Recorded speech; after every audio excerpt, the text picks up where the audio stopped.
This episode contains discussions of domestic violence and death. Viewer discretion is advised. Hey everyone, welcome back to Journeys of Peace. And no, today's journey is not peaceful, but it's one we have to take, because I watched part of a trial where a man died in a suitcase and thought, these influencers talking about how much they cram into one bag are really going over the top. Where does it end? And honestly, how do I know one hasn't stuffed their toddler into a carry-on just to see if they could make a good video? My cat crawls in my suitcase when I'm packing, but the thought of zipping her in it makes me ill, and she is smart enough to move before that can happen.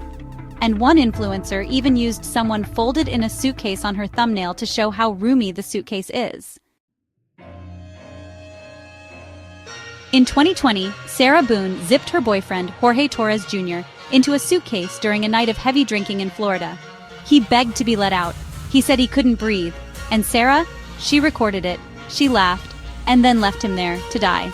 She has since been sentenced to life in prison after being found guilty of second-degree murder.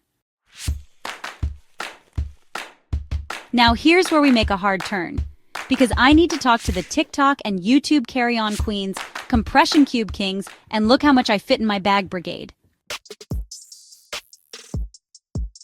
Look, I got 14 outfits, 6 pairs of shoes, 2 hair tools, and my emotional baggage.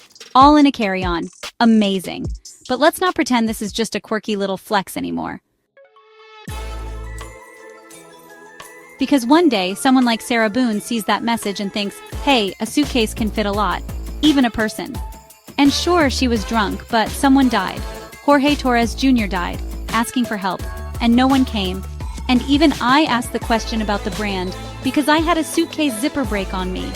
The media and true crime commentators have been sensitive enough to keep that information quiet. This is not a joke. This isn't just about content, it's about influence. And if you think no lawyer has taken down your names for future reference, think again. Because if a defense attorney ever wants to argue that the internet made her do it, congratulations. You may become case law, not in a good way. In a, you're the reason why we can't have nice things way, or why we have to take our shoes off to go through security way. Like everyone who tried to make a quick buck smuggling some illegal products out of a foreign country, it turned into a diplomatic nightmare. Saying something you think is a hack can actually be very dangerous, unethical, or illegal. Just because your critical thinking skills are questionable doesn't mean a lawyer and a judge's aren't. Free speech only applies until it hurts someone. Your rights end where another's begin. If your words influence someone's death, you get your rights taken away or suffer another penalty. It's how our justice system works.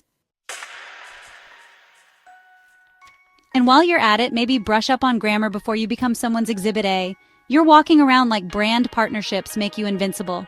But let me tell you, they don't cover wrongful death lawsuits.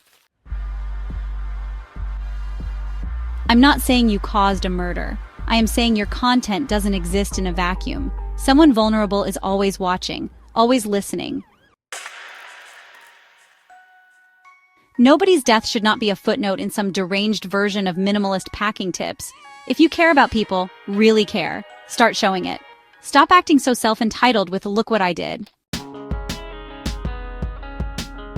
Because if peace means anything, it starts with responsibility. And a little self-awareness before you hit post. Subscribe for more truth. Because not every journey is scenic, but everyone deserves honesty.